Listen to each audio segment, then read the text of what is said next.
இது என்ன செடிங்க? குப்பைமேனிப்பா. இது வந்து தோல் சம்பந்தமான எல்லா பிரச்சனைகளையும் இது வந்து சரி பண்ணக்கூடிய ஒரு இயற்கையிலே இருக்கிற ஒரு மூலிகை. இது இன்றைக்கி வந்து மார்க்கெட்டில் குப்பைமேனி சோப்புன்றதெல்லாம் இன்றைக்கி மார்க்கெட்டில் பயங்கர ட்ரெண்டிங்காக இருக்குது.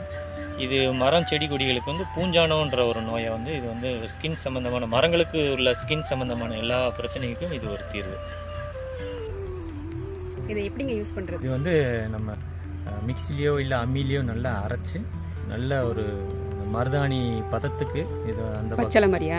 பச்சளை மாதிரி இதை அரைச்சி அதை வந்து நம்ம தோல் சம்பந்தமான பிரச்சனைக்கு அங்கே வந்து நம்ம தடவி விடலாம். அது நல்லா பத்து மாதிரி பிடிச்சிக்கிறோம். மருதாணி மாதிரி நல்லா பிடிச்சிக்கிறோம். நல்ல காயம் நீங்கள் அப்படியேவும் ஒரு இப்போ சப்போஸ் நீங்கள் நைட் தூங்க போகிறீங்கன்னா தூங்குறதுக்கு முன்னாடி நீங்கள் போட்டுக்கிட்டிங்கன்னா இது நல்லா காலையில் எந்திரிக்கும் போது உங்களுக்கு அந்த ஸ்கின்னு மேலே ஒரு நல்ல ஒரு டிஃப்ரென்ஸ் தெரியும். ஸோ எந்த சைடு எஃபெக்ட்டும் கிடையாது. இது இயற்கையான ஒரு மூலிகை தான்.